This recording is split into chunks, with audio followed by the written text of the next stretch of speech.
Hello student, कैसे हैं आप सभी। स्वागत है आप सभी का अल्फा इंस्टीट्यूट में। और बताइए, पढ़ाई लिखाई कैसी चल रही है आप सभी का। अच्छी है। अब तो परीक्षा का डेट भी आ गया है, हर चीज़ अब तो क्लियर है। और आप सभी का पढ़ाई भी अच्छे से चल ही रहा होगा, है ना। क्योंकि परीक्षा की डेट जब क्लियर हो गई है, आप सभी को पता चल ही गया है, तो अब तो पढ़ाई एकदम बिल्कुल शोरों शराबों एकदम अच्छे से चलना चाहिए, जोरों शोरों से, है ना। तो आज का टॉपिक हम लोग का क्या है, ऑल इंपॉर्टेंट ऑब्जेक्टिव क्वेश्चन। जितने भी आपके ठीक है केमिस्ट्री से बने हुए हैं ऑब्जेक्टिव क्वेश्चन, वो सभी आज हम लोग कर लेंगे इसी सेशन में, ताकि आप सभी को ऑब्जेक्टिव प्रश्न करने में कोई दिक्कत ना हो। ठीक है, ये आपका जो दिया हुआ है इंपॉर्टेंट, ऐसा नहीं है कि मतलब कि बस ऐसे इंपॉर्टेंट कह दिया गया है, ये हर बार पूछे गए हैं, हर बार प्रीवियस ईयर वाला क्वेश्चन बना हुआ है, ताकि आप सभी ऐसे पैटर्न को देखें। और ऐसा है कि ये एक चैप्टर का नहीं, पूरे केमिस्ट्री के चैप्टर से है। तो जितना आप केमिस्ट्री में आप रट रट के याद करते हैं, तो यहाँ आप एक वीडियो देखते हैं, और यहाँ एक वीडियो देखने से आपका पूरा ही ऑब्जेक्टिव क्या होगा, क्लियर हो जाएगा। तो आप सभी से मैं यही उम्मीद करूंगी कि आप सभी लास्ट तक बने रहेंगे और यहाँ से अपना ऑब्जेक्टिव के क्वेश्चन का आंसर अच्छे से तैयार कर लेंगे। ठीक है, तो चला जाए फिर क्वेश्चन की तरफ, देखा जाए कि ऑब्जेक्टिव क्वेश्चन किस प्रकार से बने हुए हैं। यहाँ आपका पहला क्वेश्चन क्या दिया है कि Fe2O3 प्लस 2Al फिर gives out Al2O3 plus 2Fe। ठीक है, उसके बाद कह रहा है कि ऊपर दी गई अभिक्रिया किस प्रकार की है। ये जो आपसे एक समीकरण दिया हुआ है, ये आपका पहला चैप्टर का है। आप सभी को पता होगा कि पहला चैप्टर क्या है आपका, तो उस चैप्टर में आपका समीकरण के बारे में ही दिया हुआ है, और यहाँ भी आपका ये समीकरण दिया हुआ है। उसके बाद ये कह रहा है कि ऊपर दी गई अभिक्रिया किस प्रकार की है। पहला आपका दिया है संयोजन अभिक्रिया, दूसरा दिया है द्विविस्थापन अभिक्रिया, तीसरा दिया है वियोजन अभिक्रिया, चौथा दिया है आपका क्या, विस्थापन अभिक्रिया। देखिए संयोजन अभिक्रिया में क्या होता है, तो संयोजन अभिक्रिया में आपका एक से अधिक रिएक्टेंट क्या करते हैं कि जोड़कर एक केवल क्या करते हैं, प्रोडक्ट देते हैं। मतलब कि एक के साथ एक से अधिक, ये कहना है कि यहाँ ए लिखा है और यहाँ बी लिखा है, और जब दोनों को मिलाते हैं तो यहाँ आपका ए बी मिलता है। मतलब दोनों का संयोग, मतलब दोनों ही जुड़ जाते हैं, जुड़ने के बाद आपका केवल एक उत्पाद देते हैं। लेकिन यहाँ तो ऐसा नहीं है,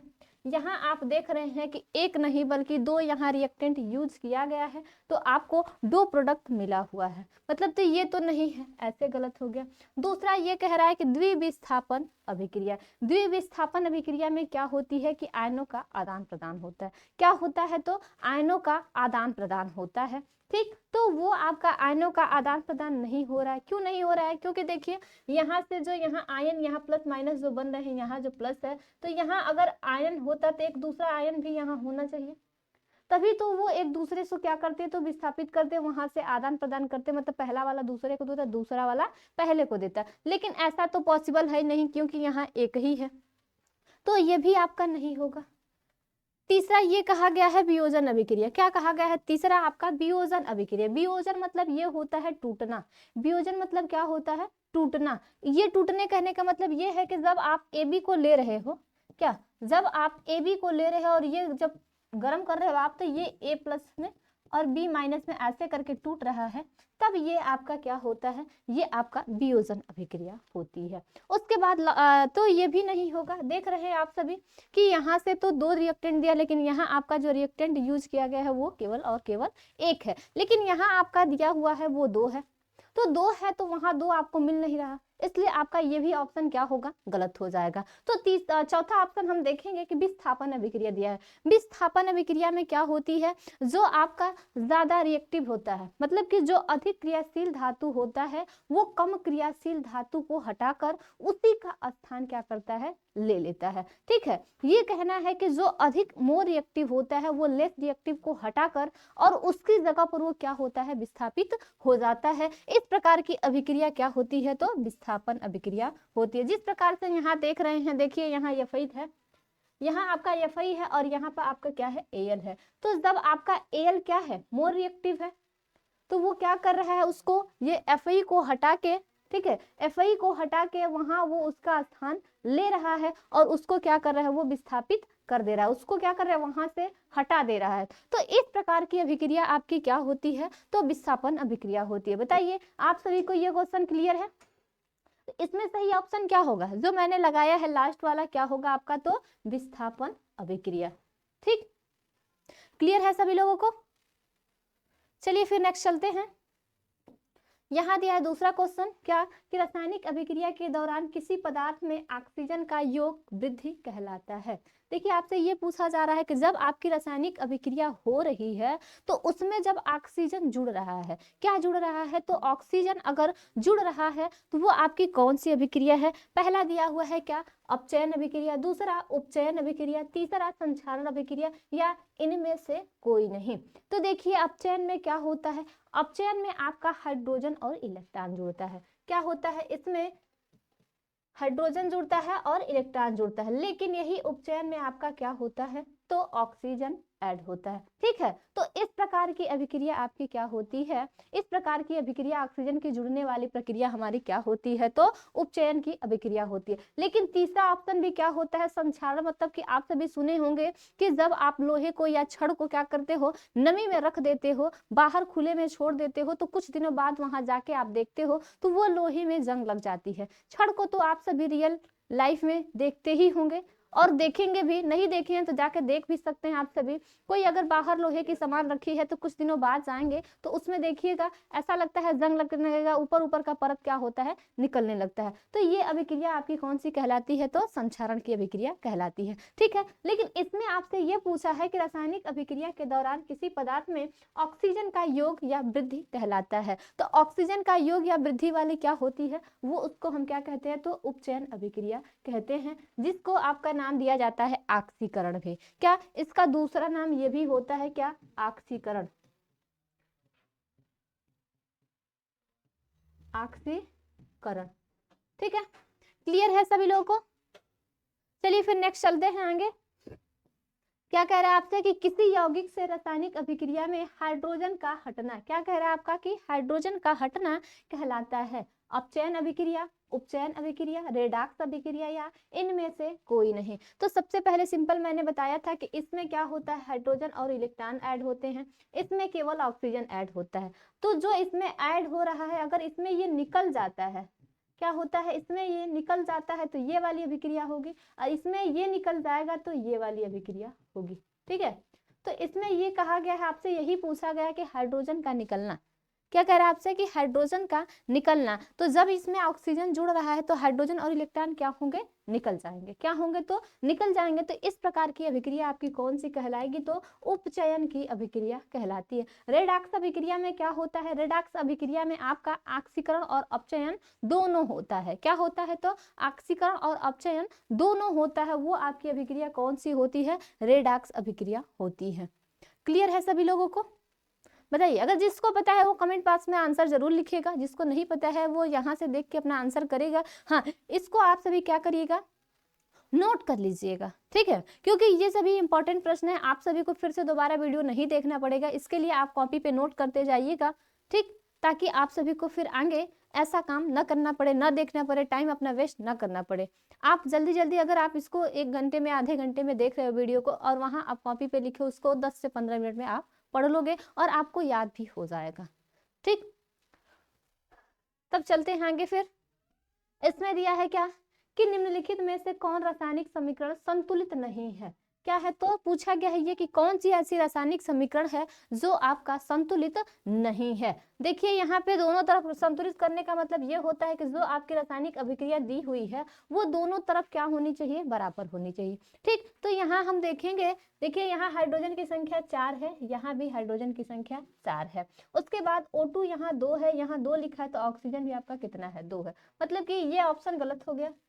ऑप्शन मतलब गलत होने का मतलब ये है कि समीकरण ये क्या है, संतुलित है। तो ऐसा समीकरण आपसे पूछा है जो संतुलित नहीं है। उसके बाद दूसरा क्या कह रहा है, देखिए यहाँ पे 2 पोटेशियम, यहाँ भी 2 पोटेशियम है, 2 क्लोरीन यहाँ भी है और यहाँ भी है। उसके बाद ऑक्सीजन की संख्या 3 दूना के 6 और 3 दूना के 6 यहाँ भी है। मतलब ये भी ऑप्शन क्या हो गया आपका, गलत हो गया, ये समीकरण आपका संतुलित है। तीसरा ऑप्शन ये कह रहा है कि हाइड्रोजन की संख्या 2 है, यहाँ भी हाइड्रोजन 2 है। उसके बाद यहाँ क्लोरीन की संख्या 2 है, यहाँ भी क्लोरीन आपका क्या है, तो 2 है। मतलब इस प्रकार से आपका ये समीकरण भी संतुलित है। उसके बाद लास्ट आपका ऑप्शन दिया है क्या, PbNO3 का होल ट्वाइस, उसके बाद PbONO2 और O2। यहाँ देखेंगे Pb लीड की संख्या आपका यहाँ भी 1 है और वहां भी 1 है। उसके बाद नाइट्रोजन की संख्या 2 है।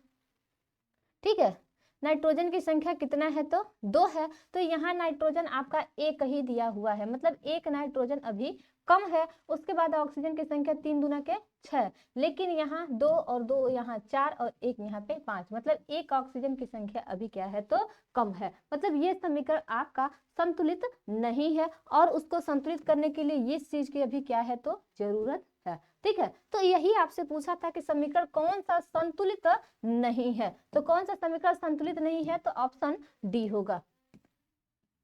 उम्मीद करते होंगे आप सभी लोगों को अच्छे से समझ में आ रहा होगा, आप सभी कर भी लेंगे। अब ऐसा समीकरण पूछेगा तो आप एलएचएस में देखिएगा, मतलब कि तीर के उधर का देखिएगा, तीर के इधर का भी देखिएगा, और दोनों तरफ बराबर होती है तो ये आपकी क्या होगी, बराबर हो जाएगी। अगर नहीं होती है तो वो आपका क्या होगा, समीकरण असंतुलित माना जाएगा। ठीक है, चलिए इसमें कह रहा है कि किसी भी उदासीन विलयन का पीएच होता है। इसमें देखिए एक आपका पीएच स्केल होता है, यहाँ पे आपका 7 होता है तो उदासीन होता है। क्या होता है कि 7 जो होता है वहां पे आपका उदासीन माना जाता है, और 7 से कम जो होगा वो आपका अम्लीय माना जाएगा, और 7 से अधिक जैसे ही होगा, 7 से अधिक जैसे ही होगा वो आपका क्या हो जाएगा तो क्षारीय हो जाएगा। ठीक है, तो इस प्रकार से जो दिया हुआ है क्वेश्चन में आपसे क्या पूछा है कि उदासीन विलयन का पीएच होता है। यहाँ जब भी आपका 7 होगा, क्या होगा, जब भी आपका 7 दिखाई देगा वही 7 आपका क्या होता है, उदासीन होता है। जैसा कि ऑप्शन में आपको दिया हुआ है 5, 7, 14 और 0। तो बताइए इसके लिए सही आंसर क्या लगाएंगे आप लोग, कमेंट बॉक्स में आंसर दीजिए, इसका आंसर क्या होगा बोलिए। तो इसके लिए जो सही आंसर होगा वो आपका क्या होगा तो 7 होगा। ठीक है, क्योंकि उदासीन पूछा है। फिर चलते हैं आगे, ये कहा जा रहा है कि शुद्ध जल का पीएच मान होता है। क्या शुद्ध जल का पीएच मान होता है, वो कितना होता है, ऑप्शन दिया है आपका 6, 7, 8 और 9। बताइए शुद्ध जल का पीएच मान क्या होता है, शुद्ध जल कैसा होता है, अम्लीय होता है, क्षारीय होता है या फिर उदासीन होता है, बता दीजिए। तो शुद्ध जल जो होता है आपका वो उदासीन होता है। तो आप सभी को पता है कि जब उदासीन होता है तो उदासीन का मान कितना होता है, पीएच तो 7 होता है। कितना होता है तो 7 होता है। ठीक है, इस क्रम में आप सभी को पता होगा कि ये जो H2O होता है वो कैसा होता है, उदासीन होता है, उदासीन होता है। ठीक है, जब ये उदासीन होता है तो यहाँ से पीएच स्केल पे हम 7 यहाँ दिया हुआ है और यही 7 क्या है आपका उदासीन का दिखा रहा है। ठीक है, चलिए फिर आगे, चलिए फिर नेक्स्ट प्रश्न देखते हैं क्या है।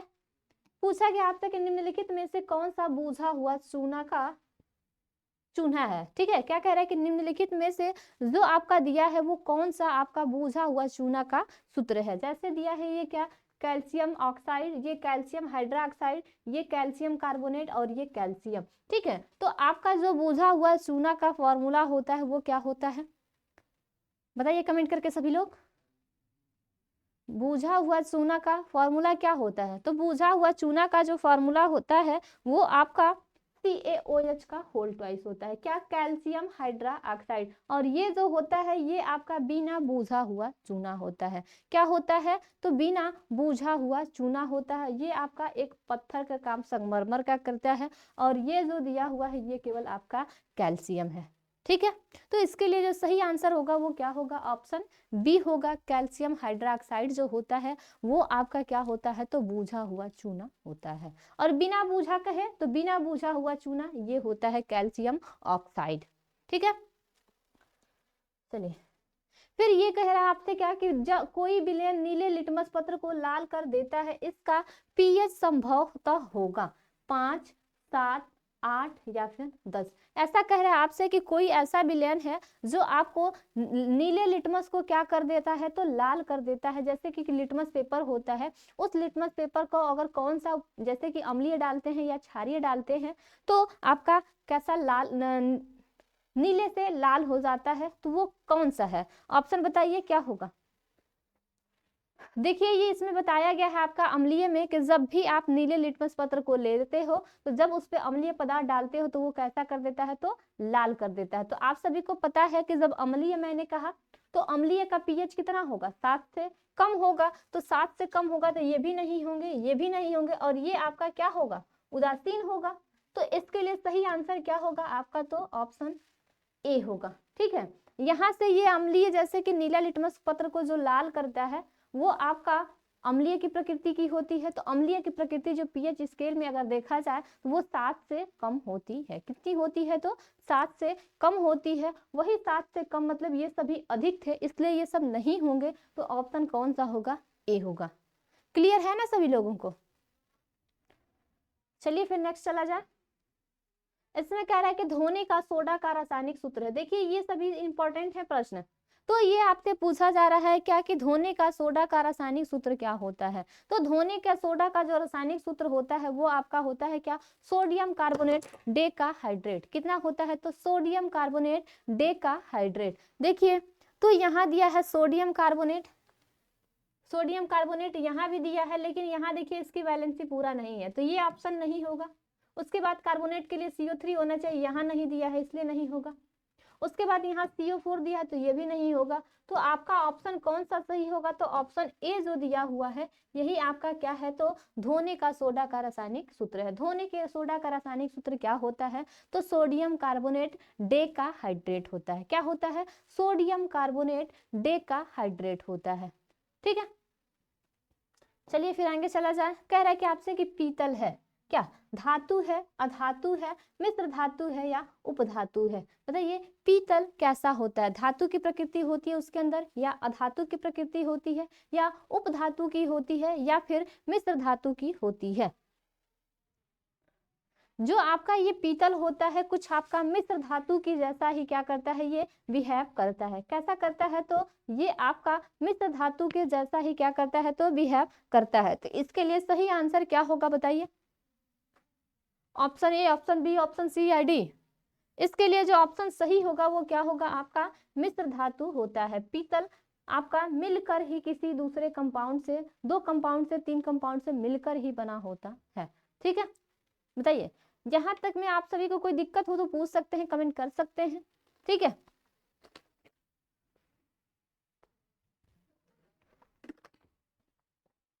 चला जाए फिर आगे।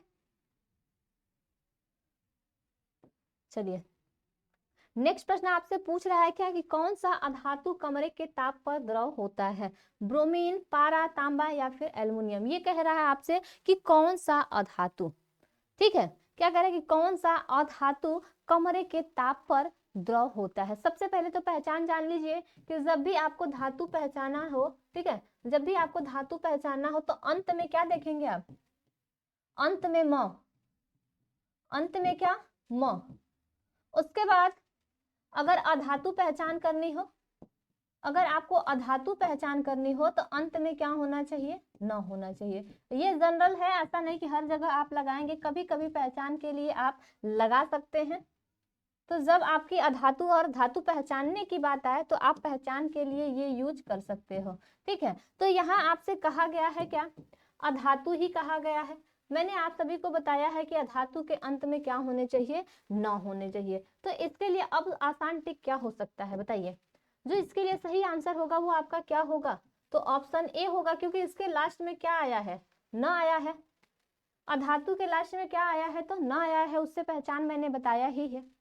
ठीक, तो चलें फिर आगे। देखिए कह रहा है कि कार्बन है, धातु, अधातु, उपधातु या कोई नहीं? बताइए, अभी मैंने पीछे ही ट्रिक बताया है, उस ट्रिक का प्रयोग करके बताइए। कार्बन है, अधातु है, धातु है, फिर या फिर उपधातु है, या इनमें से कोई नहीं? बोलिए, अंत में क्या आ गया? अंत में आपका न आ गया। अंत में क्या आ गया? न आ गया। जब अंत में न आ गया, अंत में जब आपका न आ गया तो किस प्रकृति में आएगा? वो आपका अधातु की प्रकृति में। मतलब कि जो कार्बन होता है वो कैसा होता है? तो एक प्रकार का आपका अधातु होता है। ठीक, चलिए फिर नेक्स्ट। इसमें क्या पूछ रहा है कि निम्नलिखित में कौन अधातु है? क्या कह रहा है आपसे कि निम्नलिखित में से कौन अधातु है? तो कुछ इसमें दिया है क्या? Au, Ag, P और Ni। जैसे कि दिया है सोना है, चांदी है, फास्फोरस है और निकिल है। तो जो आपका अधातु की प्रकृति पाया जाने वाला है वो आपका क्या होता है? फास्फोरस होता है। देखिए यहाँ आपका ये लागू नहीं हो रहा है।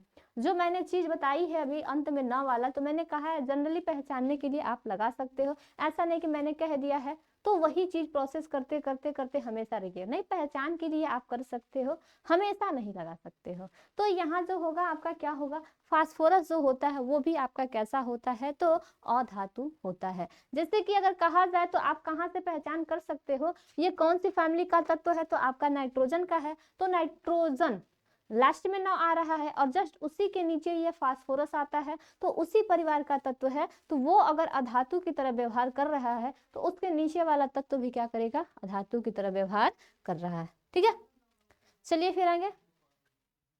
यहाँ आपसे पूछा जा रहा है कि सरलतम हाइड्रोकार्बन होता है मीथेन, इथेन, प्रोपेन और ब्यूटेन। मतलब ये कहा जा रहा है कि सबसे पहले कौन से हम हाइड्रोकार्बन का यूज करते हैं, मीथेन का, इथेन का, प्रोपेन का या फिर ब्यूटेनियम का, बताइए।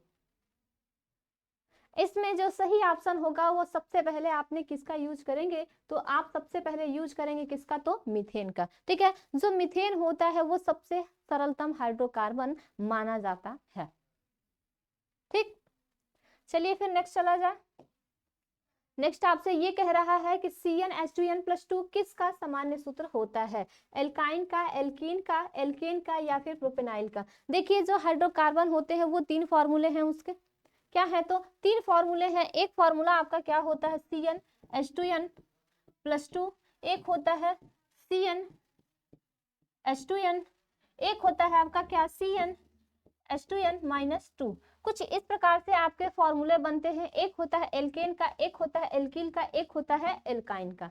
ठीक है, तो इस प्रकार से 3 दिया हुआ है, तो यहाँ आपका पहला जो दिया हुआ है वो कह रहा है यही वाला है, तो ये जो होता है आपका किसका होता है, तो एल्केन का होता है। जो फर्स्ट फॉर्मूला हाइड्रोकार्बन का होता है वो कौन होता है, तो हाइड्रोकार्बन वाला जो होता है वो एल्केन का होता है। तो यहाँ जो सही आंसर होगा वो क्या होगा आपका, तो एल्केन होगा। ठीक है, क्या होगा, तो एल्केन होगा, दूसरा वाला एल्काइन का, सॉरी दूसरा वाला एल्किल का और तीसरा वाला एल्काइन का। ठीक, चलिए फिर नेक्स्ट प्रश्न आपसे पूछा जा रहा है कि चीनी का रासायनिक सूत्र क्या है। देखिए चीनी का रासायनिक सूत्र जिसको शर्करा का नाम दिया जाता है, ये शर्करा का फॉर्मूला आपसे पूछा जा रहा है, तो शर्करा का जो फॉर्मूला होता है C12H22O11 होता है। यह एक आपका क्रिस्टल के रूप में पाया जाता है। ठीक है, तो ये किसके रूप में पाया जाता है, तो जो चीनी होता है वो आपका एक प्रकार से क्रिस्टल ही होता है, छोटा छोटा।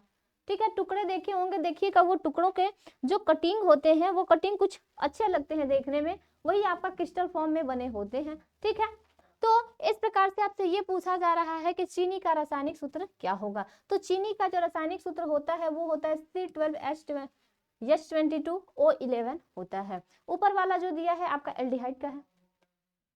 ठीक है, एक कार्बोक्सिलिक का है, एक एल्डिहाइड का है, एक आपका सुक्रोज का है। ठीक, ये CHO वाला एल्डिहाइड है, एक ऊपर वाला कार्बोक्सिलिक है और नीचे वाला जो दिया हुआ है ये आपका, इसको ग्लूकोज का भी कह सकते हैं, C6H12O6 होता है, फैक्टोज ग्लूकोज। लेकिन कुछ कुछ अंतर होते हैं, लेकिन यहाँ जनरली फार्मूला लिया जाए तो ग्लूकोज का लिया जा सकता है। चलिए फिर नेक्स्ट, इसमें कह रहा है आपसे क्या कि एथिनॉल अल्कोहल का क्रियाशील मूलक है। क्या कह रहा है कि एथिनॉल अल्कोहल का क्रियाशील मूलक है, क्या है, OH- CHO, single bond CHO, उसके बाद सिंगल बॉन्ड COOH या फिर 7CO। कह रहा है आपसे क्या कि एथेनॉल मतलब क्या, एल्कोहल। कह रहा है कि एथेनॉल या फिर एल्कोहल, एल्कोहल का जो क्रियात्मक समूह होता है वो क्या होता है, तो जो एल्कोहल का क्रियात्मक समूह होता है वो आपका सिंगल बॉन्ड OH होता है। ये आपका एल्डिहाइड का होता है, एक आपका कार्बोक्सिलिक का होता है, एक आपका क्या होता है, तो कीटोन का दिया हुआ है। वो सात नहीं बल्कि ऐसे करके लिखा रहता है। ठीक, चले फिर आगे।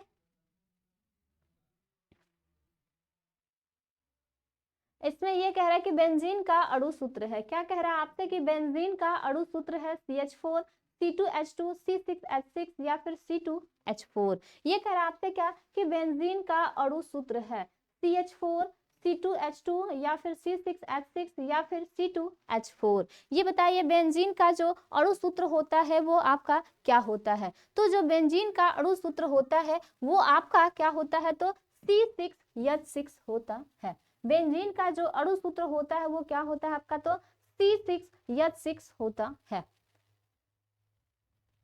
उसके बाद नेक्स्ट प्रश्न देखिए क्या कह रहा है कि ग्लूकोज में कार्बन के कितने अणु होते हैं। अभी आपको मैंने दिखाया कि C6H12O6 है ना, कुछ इस प्रकार से आपका ग्लूकोज का जो फॉर्मूला है। तो इसमें आपसे यही पूछा जा रहा है कि इसमें जो ग्लूकोज है, ग्लूकोज में कार्बन की संख्या कितनी दिखाई दे रही है आपको, ग्लूकोज में कार्बन की संख्या कितनी दिखाई दे रही है आपको, तो यहाँ से दिखाई दे रहा है 6। मतलब कि यही पूछा गया है आपसे कि ग्लूकोज में कार्बन के कितने अणु होते हैं। तो क्या आप तो आंसर देंगे तो 6। ठीक है, तो इसके लिए जो सही आंसर होगा वो आपका क्या होगा, तो ऑप्शन डी होगा, जिसमें दिया हुआ है कितना, तो 6।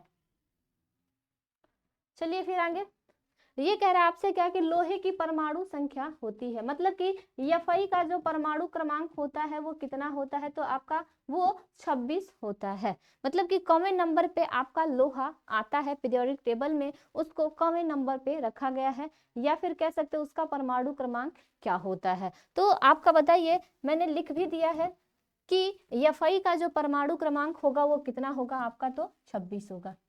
ठीक है, किसका होगा, तो 26 होगा। वैसे आप सभी को पता है 23 किसका होता होगा, 25 किसका होता है, 24 किसका होता है ना। वेडेनियम का आपका 23 होता है, 25 आपका Mn का होता है, क्रोमियम का 24 होता है। ठीक है, चलें फिर आगे। तब यहाँ आपसे ये कहा जा रहा है कि ओजोन के एक अणु में ऑक्सीजन के परमाणुओं की संख्या होती है। क्या, ओजोन के एक अणु में ऑक्सीजन के परमाणुओं की संख्या होती है 1, 2, 3 या फिर 4। जो ओजोन होता है उसको O3 लिखा जाता है।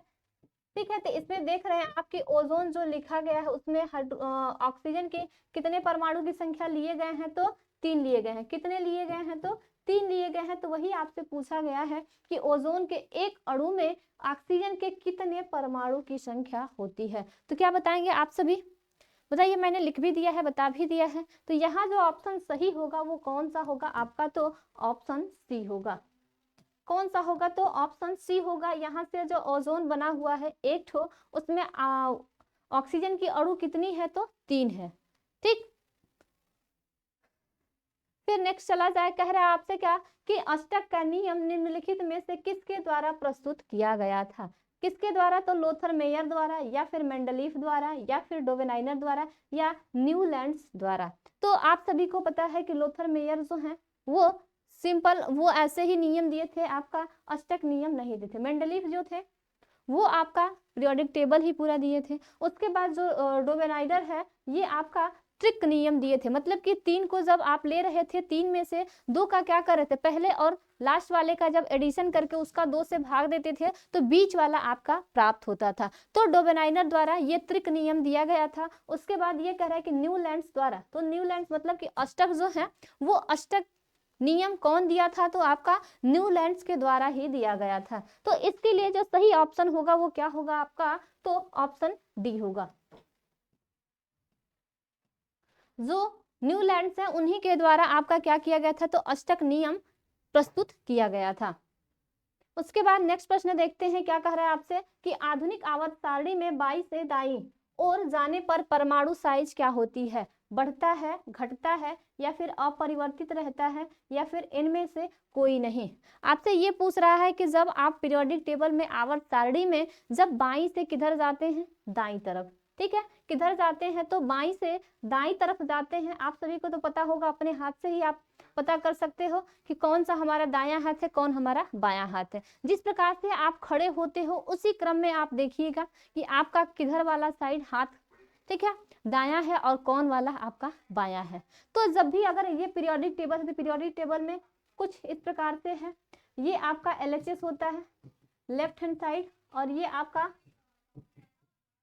RHS होगा। ठीक है, तो यहाँ से जब यहाँ आप जाते हो, क्या करते हो कि यहाँ से यहाँ जब आप जाते हो तो उसकी साइज क्या होती है, तो घटती है। लेकिन वही अगर ऊपर से नीचे की तरफ कहेगा तो वहां पे क्या होगी, तो बढ़ती है। लेकिन आपसे ये पूछा है कि जब आप लेफ्ट टू राइट जा रहे हो तब क्या होती है, तो वो घटती है। त्रिज्या या फिर उसकी साइज क्या होती है, तो घटती है। इसके लिए सही आंसर क्या होगा आपका, तो ऑप्शन बी होगा। ठीक है, घटता है। ठीक है, चलिए, इसलिए ये देखिए आगे प्रश्न क्या दिया, कह रहा है कि ऑक्जेलिक अम्ल का प्राकृतिक स्रोत निम्नलिखित में से कौन है? पहला संतरा, दूसरा टमाटर, तीसरा सिरका और चौथा इमली। आपसे कह रहा है कि ऑक्जेलिक अम्ल जो है उसके लिए प्राकृतिक स्रोत क्या होता है? तो उसके लिए जो प्राकृतिक स्रोत होता है वो आपका कौन सा होता है? तो टमाटर होता है। क्या होता है? तो ऑक्जेलिक अम्ल का जो प्राकृतिक स्रोत होता है वो आपका कौन होता है? तो टमाटर होता है। चलिए फिर लास्ट प्रश्न है आपका, अब ये आपका लास्ट है। आपसे पूछा गया है क्या कि सिलिका क्या है? सिलिका क्या है? धातु है, अधातु है, उपधातु है या कोई नहीं? देखिए धातु और अधातु का पहचान मैंने आप सभी को बताया है कि जब न आए जब म आए तो आप कह सकते हैं ये धातु है और ये क्या है? अधातु है। लेकिन मैंने उपधातु का कोई पहचान नहीं बताया। तो यहाँ से आप देख पा रहे हो कि नहीं आपका यहाँ न दिख रहा है और ना ही आपका क्या दिख रहा है? तो म दिख रहा है। मतलब दोनों ही नहीं दिखाई दे रहे हैं आपका। जब दोनों नहीं दिखाए तो तीसरा आपका लास्ट ऑप्शन क्या बचा? उपधातु का। ठीक है, तो इसके लिए जो सही आंसर होगा वो क्या होगा? आपका उपधातु होगा। ठीक है, तो यहां तक के सभी प्रश्न आप सभी को समझ में आए क्या? अगर जिसको जिसको पता रहा होगा वो सभी आप लोग कमेंट में आंसर दिए ही होंगे। तो आप सभी काउंट करिएगा कि आपने कितना अच्छे से तैयार किया है और कितना अभी बाकी है। ठीक है, तो यहाँ से फिर आप सभी का तैयारी भी हो जाएगी। आप सभी नोट भी करिएगा उसको। नोट करने से आपका फायदा भी होगा कि आपको एक बार लिख देंगे तो याद भी हो जाएगा और दोबारा जब आपको इच्छा होगी पढ़ने की तो वहां से आप खोल के फिर से देख सकते हैं। कर लेंगे आप सभी इतना? ठीक है, फिर तो ये सेशन यहीं पे समाप्त करते हैं। फिर आगे जो भी आप लोग बताएंगे, जिस टॉपिक की आपकी जरूरत होगी वो टॉपिक आप जरूर कमेंट बॉक्स में लिखिएगा ताकि मैं आप सभी के लिए लेके आऊं। ठीक है, तो सभी लोगों को थैंक यू सो मच।